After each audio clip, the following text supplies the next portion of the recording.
talking to the Rollins. Win. Diamond ring. Win. Kiss stealing. Woo. Wheeler dealing. Limousine light. Jet flying. Son of a gun. And I'm having a hard time holding these alligators down. Woo. They call me Hot Rod.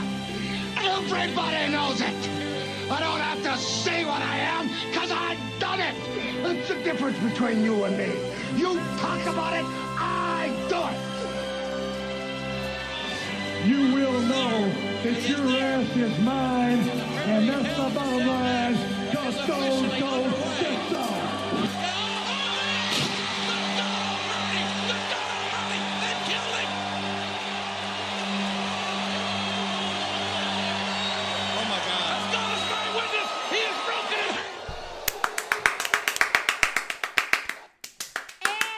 Welcome to the Eastside Dave and Son Wrestling Show. Thank you, Stanley, Mac, and brother. It is a big Eastside Dave and Son Wrestling Show. My name is Eastside Dave. I like to think of myself as the star of this program. Unfortunately, you, the Eastside Dave and Son Wrestling Show audience, has told me otherwise. They said, not only am I not the star, I'm the villain, the heel, if you will. For the baby face of the show, the star of the show, my partner, Stanley Mac.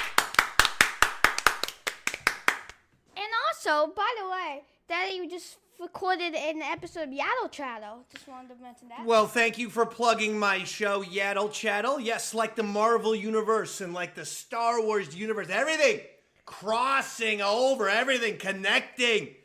Oh my God, the Eastside Davey Mac universe on fire. Davey Mac Sports program has reclaimed its position as the #1 sports podcast on the internet.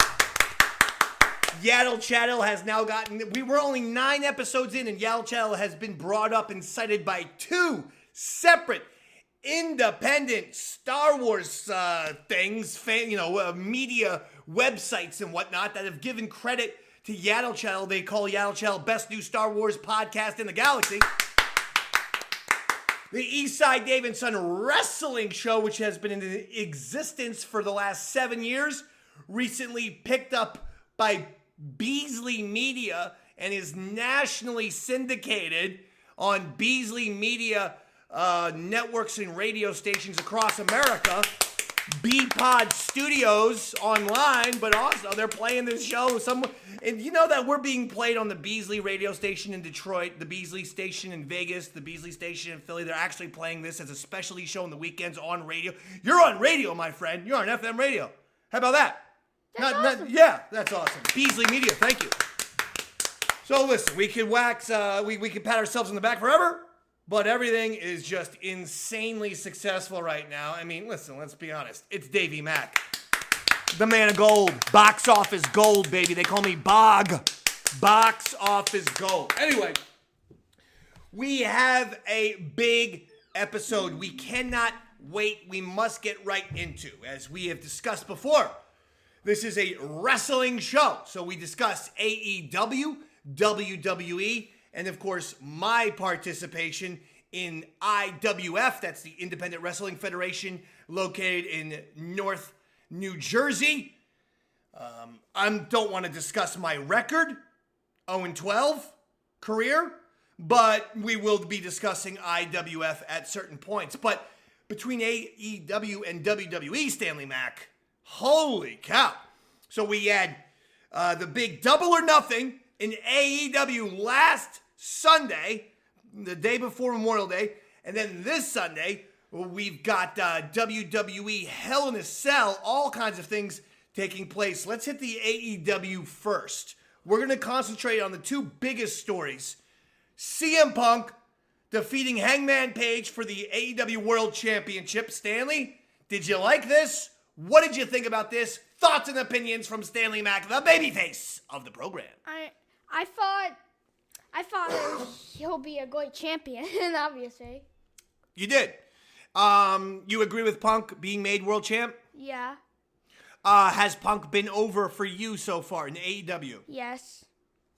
What do you like? I mean, how about like giving me something else and then one word answer, please? How about extrapolating on your knowledge? You're extremely knowledgeable and wise when it comes to professional wrestling. You're the babyface, and quite frankly, I've been talking a lot so far.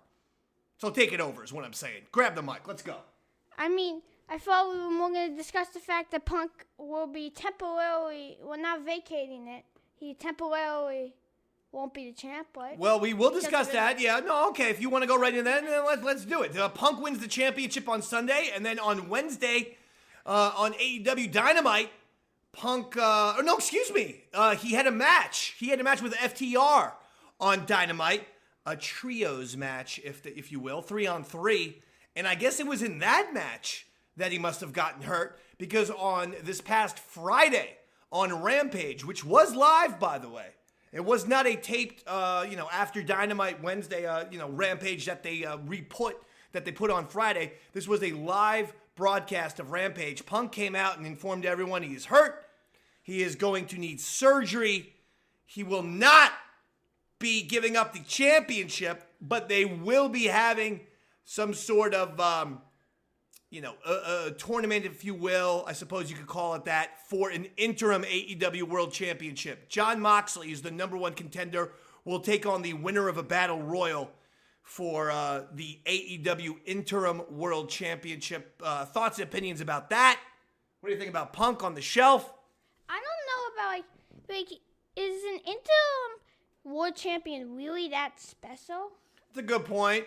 Now, they've set precedent in AEW before when they had an interim champion, when it was Cody and Sammy Guevara passing the TNT championship back and forth.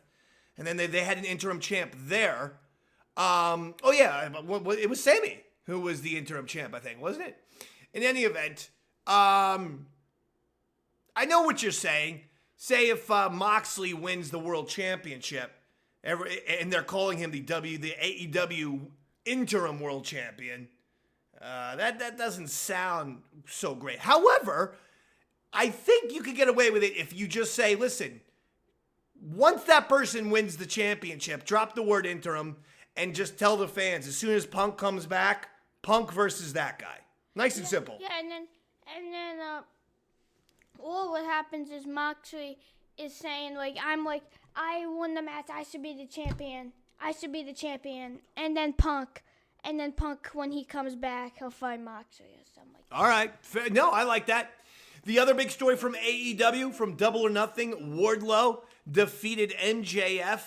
And now Wardlow is free from the evil clutches of MJF. But then afterwards, on Wednesday, on Dynamite, MJF delivered an amazing promo, but a promo where people aren't sure, is he working, is he shooting, what the heck is going on? There seems to be some actual angry feelings from MJF that he's not making the money that he wants to make. He was screaming to Tony Khan, fire me, fire me. Looks like he cursed a couple times. They had to even bleep him out a few times. We're hearing that this may have turned real. What do you think about this MJF stuff? Is he working us? What he said was also, he wants to get the money that ex-WWE guys are getting, right? Yeah, he brought up WWE, absolutely. Ex-WWE guys. Yeah. And I really couldn't blame him. Well, he's basically saying, listen, I've been one of the guys, and he's not lying, who has carried the company. And listen, let's say this. He's been the number one heel in AEW. No doubt about it. Different people have had their chances at being a number one bad guy. At a certain point, Jericho was probably number one bad guy. Maybe even a Bryan Danielson. Different people have been number one bad guys. Like Omega also at the time. Kenny Omega for sure. But overall, if you ask me, who's the number one heel in AEW? Yeah, it's MJF. He really hasn't. It's MJF without question. He really hasn't even been a good guy except for those couple weeks where him and Cody were. MJF's never been a good guy. In Long Island, he gets treated like a babyface, but that's only because he bragged. Remember the story of him and Cody? No one ever believed him. No one ever believed MJF was actually friends with Cody all of a sudden. We all thought that MJF was up to something there. And he was. All right, so that's some of the AEW Double or Nothing. The other championships. What happened? The tag team, the Jungle Express. They won. They retained. Jericho Appreciation Society defeated the Blackpool Combat Club in that Anarchy in the Arena match, which was insane. They kept playing the music at the beginning of it. Adam Cole defeated Samoa Joe in the Owen Hart tournament finals. Britt Baker defeated what's-her-face, Ruby Soho, in the Owen Hart tournament finals for the women. Thunder Rosa won her match, defeating Serena Deeb for the AEW Women's World Championship. Double or Nothing was good. I will say this. Kyle O'Reilly defeated Darby. They've had Darby losing a lot lately. Darby's a main star. Darby should not be getting beaten all the time now. Let's think about what we're doing with Darby Allin, who's a phenomenal star, and he's liked. He's loved by the AEW people, and he's an AEW original. They should be putting Darby right now on a 10-12 match winning streak. Have him win everything for the next 6 months. Darby's great. Stop with Darby losing. Enough's enough already. Overall, it was a great pay-per-view, but it was too long. I'm not going to lie. It was. 5.5 hours. And all of these shows want you to watch the pre-show, the kickoff show. And I made that mistake. That was, and by the way, mistake. I'll never watch a pre-show on AEW again. What? Sorry. I love the AEW pre-shows. I do like AEW pre-shows. I can't do it if they're going to be 5-hour pay-per-views.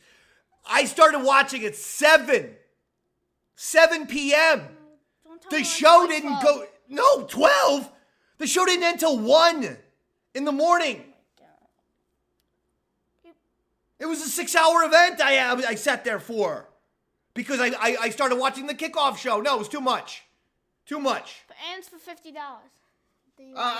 That's it. I love AEW. They're doing a great job. And I do think that them giving Punk the championship is necessary and important and the right thing to do. No disrespect to Hangman Page. I thought he was a good champ. He was a little bit lost in his last promo. He was what? He was a little bit lost in his last promo. Towards the end of the Hangman Page program with CM Punk, they tried to get Hangman to turn heel or not. I'm not sure what they were going for. It was a little sloppy.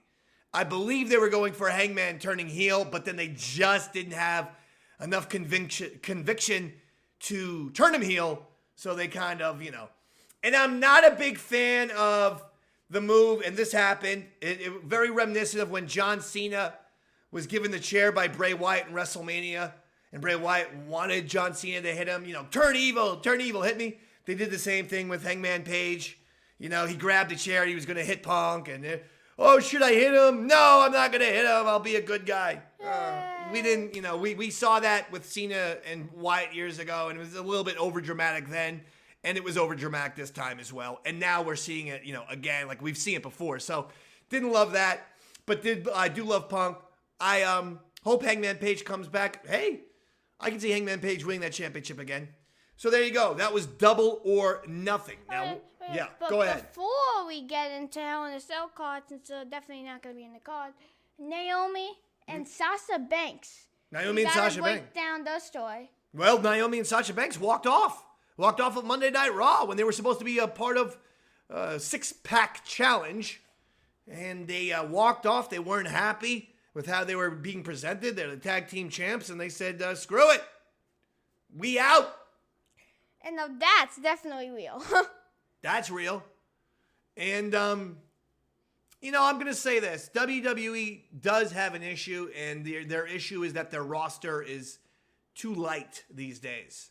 I can't believe I'm saying that, but you really see the same people over and over and over and over and over and over and over and over and over and over and over and over and over and over and over and over and over again. Now, did you see how annoying that was? Yeah. That was really annoying, right? Yeah, that was really annoying. That's the way I feel when I watch Monday Night Raw, and I see Los Lotharios and Street Profits have a tag team match for the millionth time. Or Usos or New Day. New Day versus those first. New Day and the Brawlers. The New Day versus the Brawling Brutes. You call them Gangs in New York. Gangs in New York. Yeah. The Brawling Brutes. Same people. And it's the same matches, week in and week out. It's annoying. Nevertheless, Hell in a Cell's tonight. So we're going to do it. So we get into the card. Let's get into the card. Bobby Lashley versus Omos and MVP in a 2-on-1 handicap match. Who do you like, Stanley Mac? I mean, like, I'm going to go, I guess, Lashley, and Omos is going to lose again and can never beat this guy. Oh, wait, Omos beat him once, right? He's beaten him one time. Why do you say Lashley wins? Because they're going to do, like, the thing of, like, Lashley, he goes at the MVP, or like maybe even does like a double, the double headbutt between them, Double noggin knocker. Double noggin.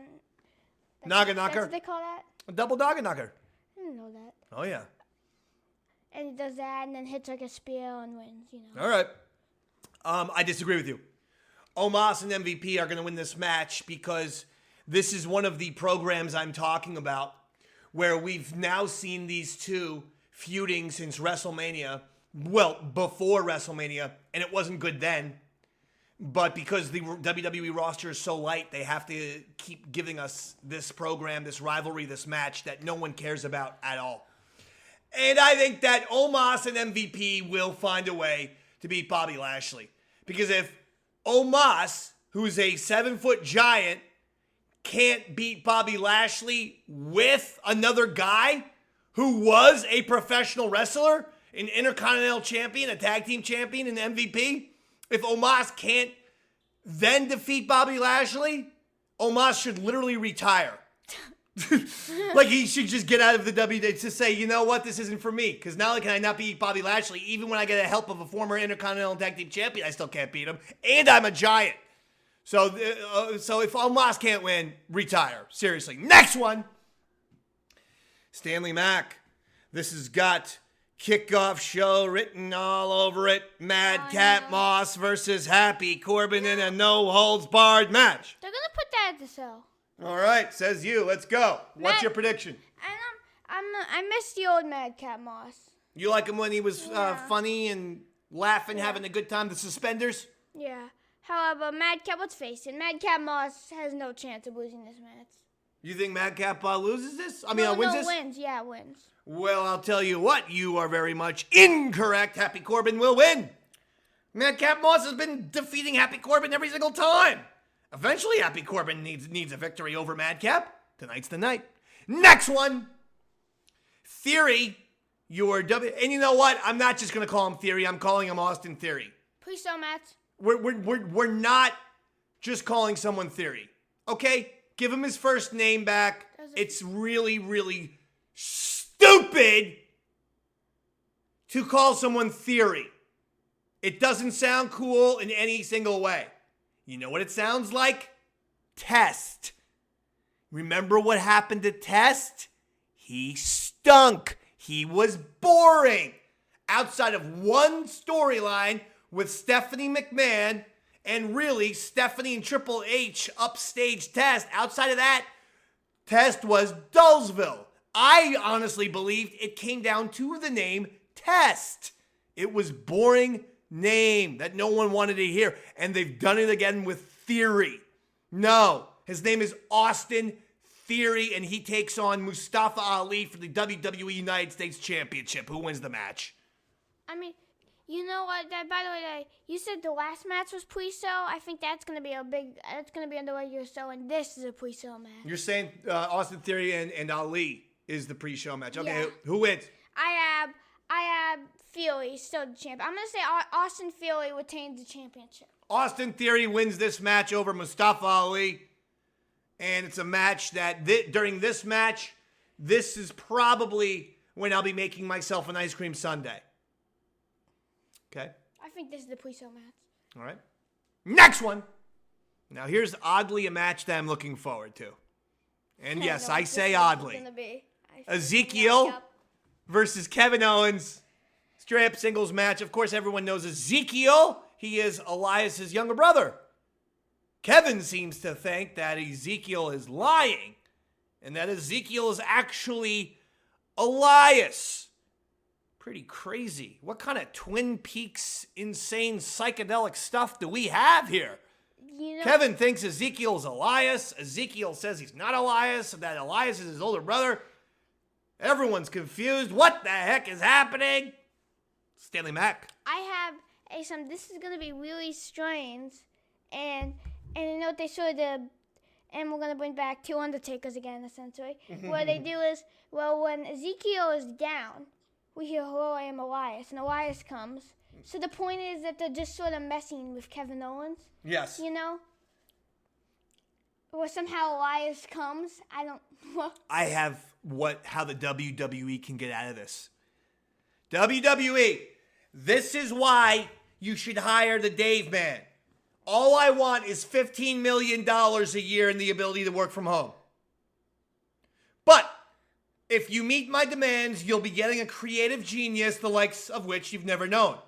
Hell, you can ask your friend Chris Jericho how good I am, because on your television, the list of Jericho, they watched my show, the Eastside Dave Show, and took the Shizer list from me.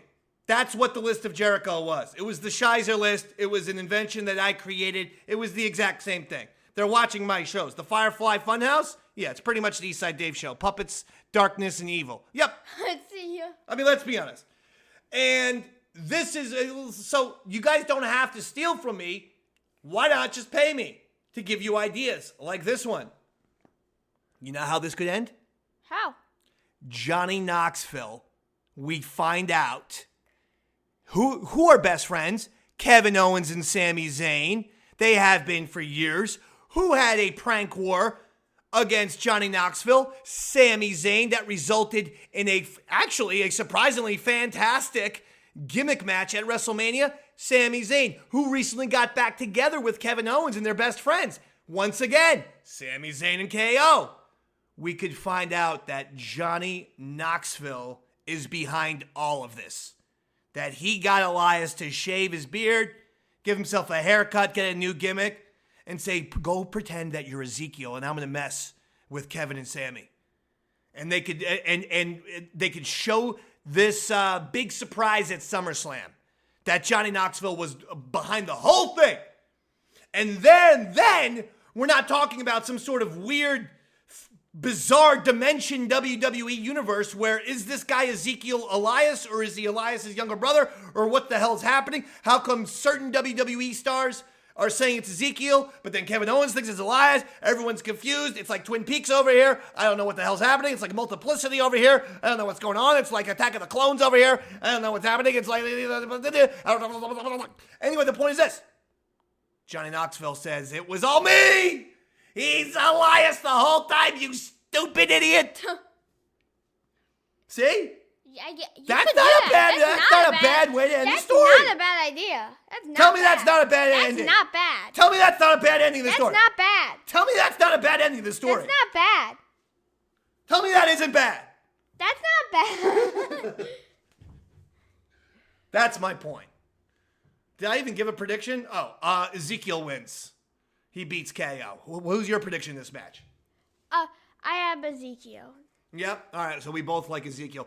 Next one, it's a 6-person mixed tag team match where we get the Ministry of Edgeness. Judgment Day. Edge, Damian Priest, and Rhea Ripley taking on the brand new Bullet Club, I suppose, when Finn Balor, AJ Styles, and Liv Morgan team up together. Who do you like here?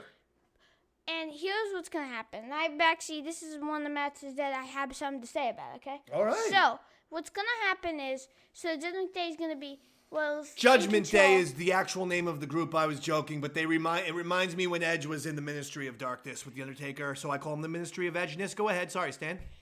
So what they do is, AJ Styles finally gets some offense, and then out of nowhere, Finn Balor joins the Judgment Day. Oh! And attacks AJ. Oh! And the Judgment Day win with Balor joining it. Ouch! That last one, I stubbed my toe. That's why I said ouch. But that's a good prediction. I like it. So I'm taking it for myself. I think that Judgment Day is going to win by getting Finn Balor to their... No, hold on. I don't want to just rip you off. That is such a rip-off. Okay, fine. I do think that Judgment Day is going to win, and they're going to win by recruiting AJ Styles over, and he's going to turn on Finn Balor and Liv Morgan, and AJ will be turning, and that's how Judgment Day is going to win. That was a brilliant original thought by me.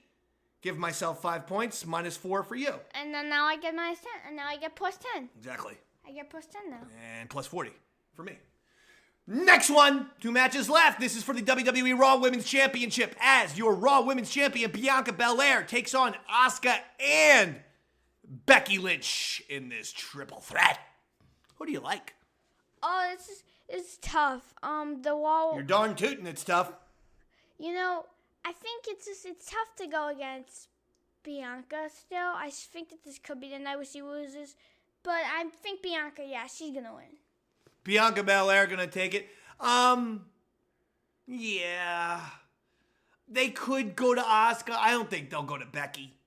They could have Asuka win, but do they really want... I mean, Asuka's supposed to be a babyface now, so they want to... She hasn't been a good champ. Well, yeah, her thing is... Listen, they've got Asuka doing silliness right now. Can we make her a bad guy again? She's been this really wacky, zany character for a while, and it's kind of silly and stupid sometimes. And she's a good wrestler, if not great, in the ring. Remember when NXT where she was just like destroying everyone? Yeah. And even her match at WrestleMania against Charlotte was one of the highlights. You heard Stone Cold Steve Austin say it was the best match of that year's WrestleMania. But I do agree with you. Bianca Belair will win this. Too bad that they cut it away to John Cena a million times during that match. Final one. Cody Rhodes versus Seth freaking Rollins in a Hell in a Cell match. Here we go. Stanley, what do you like here, Mama? Who do you think is going to win? This is tough. But I have to go. You know what? Cody, I'm sorry, but I need to give this win to Seth freaking Rollins. He cannot beat Cody, it seems like. Oh, you think because Seth has yet to defeat Cody in this run, we should say, of the WWE, that you think Seth Rollins is going to get the win tonight? Yeah. Whoa! That's a surprise. Because I feel that they are booking Cody as the #1 babyface right now. And if that's the case, I think you got to keep the momentum going. I'm going to disagree with you. I actually think Cody Rhodes wins this match tonight. I really do. I'm the heel and you're the good guy. Wow, that's a shocker. Well, there it is. Give us a few wrestling impressions. You haven't given us any wrestling impressions in a long time. Here's what we're going to do. We're going to play a game. I'm going to throw it out at you, and you got to just do something. Okay. Right on the spot. And we haven't introduced the world of AEW yet. So I think we should do that. Right off the bat. Roddy Piper. Let's go. I throw rocks at a machine gun? Oh, there you go. Not only did you absolutely butcher that quote, wait, hold on. Roddy throws rocks at a machine gun. I don't recall that quote from Roddy. It was something similar to that. Well, he doesn't throw rocks at a machine gun. He said something to the effect of, don't, throw rocks at me when I'm holding a machine gun. Don't throw rocks at a machine gun. Here's going to be a tough one because we said AEW is included. Give us a CM Punk impression right now. Let's go. I don't want no nonsense. Come on. I'm the best in the world. Oh, you sound just like him. How about Macho Man? Oh, yeah. All right. Andre the Giant. Wow. Excuse me? What was that? Was that one of Charlie Brown's teachers? Do it again. What? Hold on. So he's a Star Wars guy. He's a Star Wars alien of some kind. And finally, Johnny Hungy. Let's go. Johnny Elite. Johnny Hungy. No, All right, give us Johnny Elite then. Give us a Johnny. Let's go. Clock is running out. Johnny Elite. Does he have any catchphrases? Yeah, he says, "Hey, brother, how you guys doing?" I'm the Drip God. That's all right. WWE. Well, listen, we hope you enjoyed Double or Nothing with AEW. We hope you enjoy Hell in a Cell. By the way, I told you I do work for IWF in addition to actually wrestling and managing for IWF. I also myself and Roy Harder broadcast matches. So go check out youtube.com/959TheRat. We actually do them for our my radio station, WRAT 95.9 FM. And the first Friday of each month, you get a brand new match with myself and Roy Harder on commentary. And it's kind of fun, actually, I must say. Yesterday, we released Friday, we released our third match. So go check that out. And I'm Eastside Dave, Davey Mac. What's your name? Stanley McDonald. That's Stanley and Mac. This has been the Eastside Dave. It's not a wrestling show. Enjoy Hell in a Cell, everybody. Good night!